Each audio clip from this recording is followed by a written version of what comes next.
Welcome to the Maxwell Leadership Executive Podcast, where our goal is to help you increase your reputation as a leader, increase your ability to influence others, and increase your ability to fully engage your team to deliver remarkable results. Hi, I'm Perry Holley of Maxwell Leadership, facilitator and coach. And I'm Chris Goede, Executive Vice President with Maxwell Leadership. Welcome and thank you for joining. Today we're going to dive in and we're going to talk about living out the law of victory. And this is something that comes right out of, again, where most of our content does, the field. Like, we are having conversations, and we'll dive in and talk a little bit about this. And so, based out of John's 21 Laws of Leadership, a book that's his number one selling book, continues to do that. We're going to dive in and talk about some of those powerful principles around the law of victory. But first, I want to encourage you to go to maxwellleadership.com/executive podcast. There, you can learn a little bit more about the 5 levels of leadership, which is the foundation, the common language of everything that we build this podcast off of, and really in organizations that changes their culture. And you can learn more about that there. Well, as I mentioned, we're going to talk about the law of victory and how do you live that out? What does that look like? And so this obviously is something that I want you to weigh in on, because you're bringing this to us because you're hearing about it and it's relative. We've had some conversations and then it got you thinking, man, let me share this with our audience and get them thinking about it with their team as well. Yeah, I have a group coaching client that have the executive and their team that reports to them, and they wanted to do a book study almost. So we're working our way through on about a 10 session, over 10 months reading the 21 Law. They picked the book. I was a little nervous because I thought these aren't folks that normally would read the 21 Laws, but I am been completely appreciative of their effort to do this and how they've poured themselves in. And I'm enjoying revisiting the 21 Laws. Yeah. But I wouldn't have probably brought this as a podcast, except we got on a call. So the law of victory, if you're not familiar, the 21 Laws says that leaders find a way for the team to win. Sounds simple enough. But when I brought this up to the group and we were talking about it, I think, what do you do? There's things are tough. It's uphill. Where's challenges? There's Changes, all this stuff going on. How do you, as a leader, set yourself up and your team up to win? What are the things that you would do? And I was thinking about, the old NASA, Gene Kranz, Apollo, failure's not an option. Right. That's kind of the mentality here. Failure's not an option. And you think, actually, the Apollo 13 is a great example of that. What were they willing to do? Whatever it took to win, to get those astronauts home. So what are you willing to do as a leader to really create conditions for the team to win? Yeah. Wow. When we got into the discussion, this group came out of their shoes discussing, wow, we could do more. I think we could all do more. And what I love about this and the law of victory and where we're going to, even the conversation, is it's not a personal victory. The team victory, right? And it's about the team, and it's more than just a desire for the team to win. It's about a deliberate mindset and then the behaviors of the team, of you as a leader and the team that drive that. So today, we're going to just dive into some things that we think really that you should be aware of, the attributes that you need to be looking at, some ideas of how, as a leader, you can lead your team to victory. Yeah, the first one that came up in John's teaching is about, are you as a leader, have you taken full responsibility? And I thought, then that sound, well, of course I have. Yeah. But give me your read on that. Is celebrating the team? Is it, you owning? I thought that was such a simple thing to say. Well, you were on to it there about, are you owning it? Like, how many of us have worked for a leader where something went wrong? We're not headed towards victory. We got a little speed bump. And the leader doesn't take responsibility, doesn't take full responsibility of what that might be. And I think it's really leadership maturity when you take accountability as a leader for the team, for something that you did, maybe a decision that you made. It builds trust with your team instead of where you try to blame others and the focus becomes on them or the solution. Like, just own it, first of all, just straight out, take responsibility for it. And Harvard Business Review says that leaders that model high accountability, they outperform their peers by 21% in profitability. Now, I don't know how they measure that. I know Harvard Business Review put it out, so it must be true, right? Harvard wouldn't do that. And I love the fact that losing is not an option. That's really, that's ownership. Like, you as a leader, you're saying this is not an option. The thing I want to add here that I was thinking about is the law of timing. So leaders could, in the middle of something, be completely absent and not take ownership and not take responsibility. And what's going to happen is the team's going to slow down. We talked about momentum last week. It's going to derail or whatnot. So what is the timing of when the leader steps up and says, guys, it's on me, like that? I take full responsibility. I own it. And then you clear them of any guilt, of any wonder, of any, oh my gosh, are we going to have a job? Is the team going to survive? And so I thought it was really interesting when you think about this is how do I, around the law of timing, when I think about the taking responsibility and accountability for it. So you did there. You were law stacking. I was law stacking, layered, instead of layered learning, we're going to call this layered 21 laws. Tell me about the importance of, I think another thing, if you're going to express the law of victory. So I've got to take full responsibility, but also have to, set a vision or a unified vision. Do I define what winning looks like? And this again sounds a little simple, but it's easy to do. Makes it easy not to do, as Jim Rohn would say, is that I just assume people know that this is the vision, or this is what the goal is, this is what winning looks like. And you got to repeat it. Oh, gosh. Over and over and over again. And so you could have a team that hears what you're saying and what you're communicating, the vision is, but could live that out completely different. And what ends up happening is you get all this sideways energy going on, and each of them think that they're correct, but it all started with the fact that they're not unified because the vision that you created, you didn't repeat it enough, it wasn't clear. I'm hearing a lot of leaders nowadays where they go, hey, listen, I just might not be communicating this well, so tell me what you heard me say. Right. And then they're like, no, that's not what that I was supposed to say. I really wanted to say this. And I think when you do that, and you do that around the vision, and you do that with the entire team, and you get everybody rowing in the right direction together, the force of that energy creates a lot of momentum.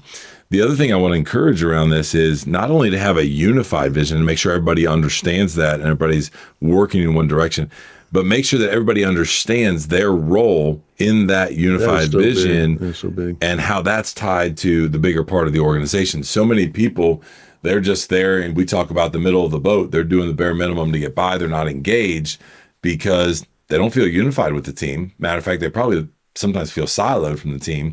And then also they're not even sure what they're doing and how that contributes to the bigger part of the vision. Yeah. And so just be thinking about that as you're kind of marching towards victory. It's so important to be able to do that. One of the leaders I coached said this week, he said, my people aren't paying attention. I go, what do you mean? They're not just not paying attention. I go, well, they're paying attention to something. They're just not paying attention to you. I was going to say, What are they paying attention to? Well, they don't. Yeah. And I think that we got into it a little bit about, are they aware of what winning looks like? I didn't use those words, but what we're trying to do. And do they think they own it? Are they present? Do they know that they're on what they're supposed to be doing? Yeah. Do they know their role in doing that? Which kind of brings up another one John talks about, build the right team. Do you have the right people on the bus? You're not going to be able to, pursue victory at all costs if you don't have the right team that's there, either coaching them up, if you're hiring well or coaching people well and getting people prepared to win. It's got to be a huge issue. 100%. I think the talent, what I would call the war on talent, right, is a couple of things. One, to your point, are you developing them? Are you literally trying to raise their lid? It makes me think, here we go again, layered. Oh, there you go. 21 laws, the law of the lid, right? And you think about this lid on you as a leader, but the individuals around your team. And if you're not raising that level of that lid, it's a couple of different reasons. One, maybe they don't have the capacity to do that. Maybe they're not the right person. Maybe you need to bring in someone new, and maybe you need to figure out how to build your bench a little bit differently. But I think this right here, with building the right team and then coaching them up and raising the lid, is a big issue, a big pain point in organizations today. And when you understand the 5 levels model that we talk about and we implement in organizations, you get level 1, you got a job, it's great, people follow you because it's position. Level 2 is permission, level 3 is production, we get that. And then there's just a lid that I think sits right across the top of level 3. And people don't understand that the capacity, the leadership capacity of your team is directly tied to the success of that organization. And if you don't figure out how to have the right team in the right place and to coach them up or coach them out, either way, to raise that, then I think you're not necessarily on the right road to victory. Hey, podcast listeners. Many of you listening right now would probably love the autonomy that comes with owning your own business or becoming a coach that helps other businesses succeed. Well, we have a phenomenal strategy where you are 100% in control of your own business, earning income on your own terms, and have access to the people, tools, and resources you need to build a thriving leadership development business. When you become a Maxwell Leadership certified team member, you join a global community of entrepreneurs led by our expert team of mentors and faculty, including John C. Maxwell. You'll also get one of the top leadership certifications in the world next to your name, giving you the boost you need to get started. Visit us online at maxwellleadership.com/join the team to find out more. We talked last week a little bit about mindset, but about do you as a leader have to develop a winning mindset with people on the team? And this may be more of a culture statement. That does your culture support a winning attitude, a winning mindset, that we win and we do what it takes to win to do that? Do you think, is it about resilience? Is it about fighting through the hard things? What do you think? Well, yeah. So my answer is going to probably surprise you a little bit here. We are overly optimistic inside the Maxwell Leadership Organization. That's true. Okay. Yeah. So I wrote this down. I said, how do you stay strategically optimistic, not blindly optimistic?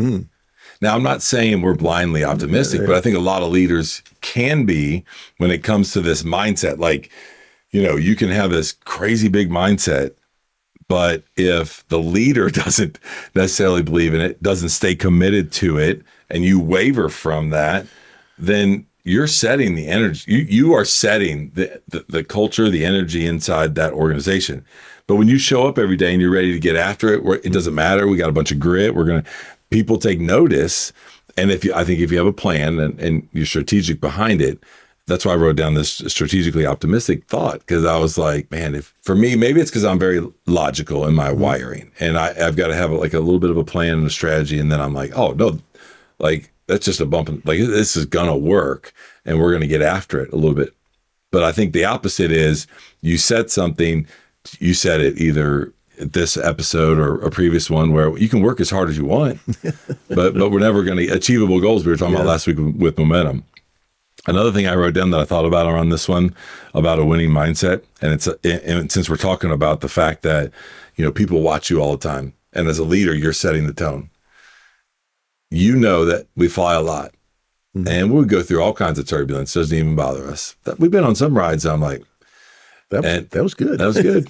I don't know about you, but the first person that I'm looking at is the flight attendant, right? And they're setting the tone for my emotional situation, right? Like their mindset of what's going on. So they're putting on the life preserver. I am phoning home. Like I'm jumping out. I don't know, I'm doing something out the window, but you see what I'm saying? Like in essence, they're not the leader of that flight, but they are serving us. And so they've been on these flights and they have that experience. And to me, they're the leader. Yeah, they know. And they know, right? And so they're like, they're not even worried about it. They're still throwing bottles of water at you while you're doing it. There's a strategy behind that, and they're comfortable with it. And so I just think that's so important to have that winning mindset, but for it to be realistic. Yeah, I got you. Don't want to miss the obvious here around executing strategy is that we have a plan, we have a goal, we have a plan, but are we actually executing? And I thought some of the challenges that we face around, analyzing what's happening and looking at the challenges, anticipating roadblocks, laying out a path to win, looking for where we've struggled in the past, customer issues, challenges that we've seen.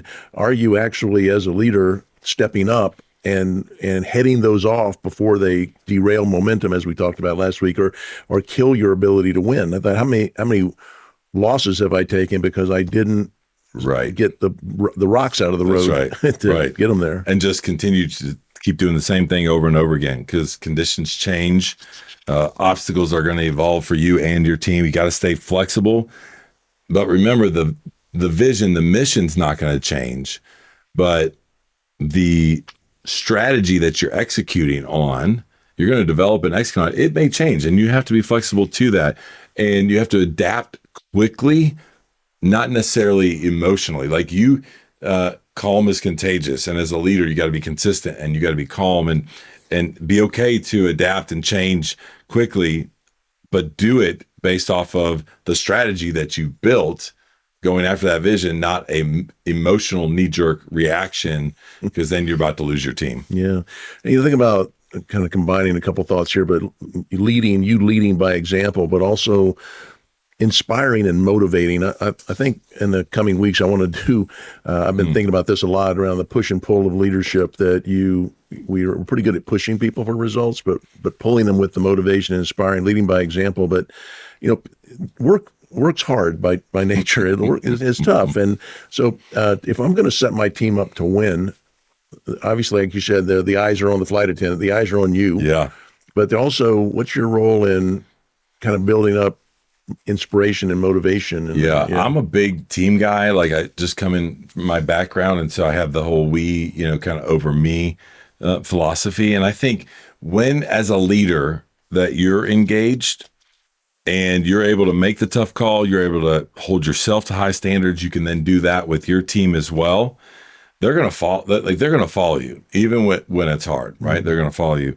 And so I think if you're engaged as a leader, you're going to have lower turnover, you're going to have lower absenteeism, they're going to be engaged with you, but you got to make sure that you as a leader are leading by example and doing that and doing the hard with them and getting in the trenches. And then I think what ends up happening is they follow right along with you, maybe at a different pace than you. You might be going a little faster than them. You may have to slow down a little bit, but they'll come right along with you. I'm also looking at people that win and they set their team up to win. They're always doing, I think, continuous improvement. They have growth plans. They're better today than they were yesterday. They tend to have a feedback kind of a culture. They let each other know. They reflect or have AARs, after action reviews. They talk about how to get better. And I thought that might be overlooked sometimes. If I'm going to have the law of victory, what was it going to take to win? Well, that's why teams go to practice all week and then play the game. 100%. Are we doing the practice? That's good. I love that. Are we living that out? I also think about modeling teachability yourself as a leader. Are you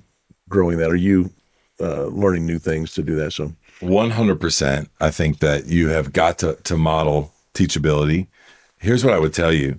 I think that as a leader, people need to see you growing. Like, they need to see you evolving. They need to see you leaning into development things and what that's like. And what I want to encourage you to do is share with your team what you are learning, what you are continuously saying, man, I was reading this the other day, and let me tell you what I learned. Or, hey, that got me thinking. I read a book, or I listened to a book, or, and so when you begin sharing that, you're continually saying, I'm a lifelong learner. Like, I want to be teachable. The other thing about this is for about the last 12 months or so, John Maxwell and Mark Cole both talk a lot about the fact that we want leaders around here that are responsible and teachable. Like, how do you take responsibility, but then yet be able to be teachable? And that comes with success, that comes with failure. And I think it all goes in line with each other right there. So, well, yeah, as we wrap up here, the law of victory, and even some of the things we shared with you today, we're going to put out a disclaimer. This doesn't guarantee success. It is a money back guarantee, by the way. Whatever you paid to listen to today, you absolutely can get that back if it's not successful.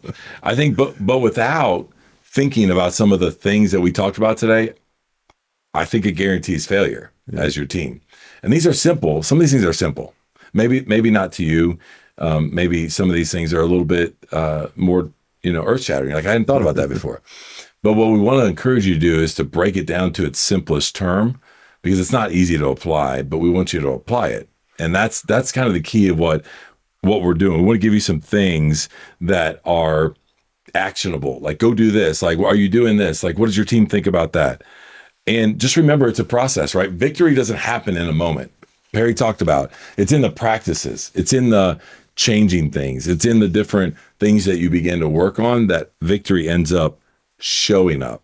You make a decision, then you manage that daily, that you're gonna be able to do that. So my question for you today, as I leave you and I turn it back over to you, Perry, is if your team had your mindset, would they believe victory is possible? I was like, I better make sure that my mindset is right, because my team is very aware of what my mindset is about what we're working on. Well, winning doesn't happen by accident. And I love your closing there. It's about an intentional effort by leaders to do these things. They may seem easy or simple, but they have to be done. And you're responsible for that. So great insights. As a reminder, if you'd like the learner guide for this episode, like to learn more about our offerings or other podcast offerings, you can find all that at maxwellleadership.com/executive podcast. You can also leave us a comment or a question there. We love hearing from you and very grateful you'd spend this time with us. That's all today from the Maxwell Leadership Executive Podcast.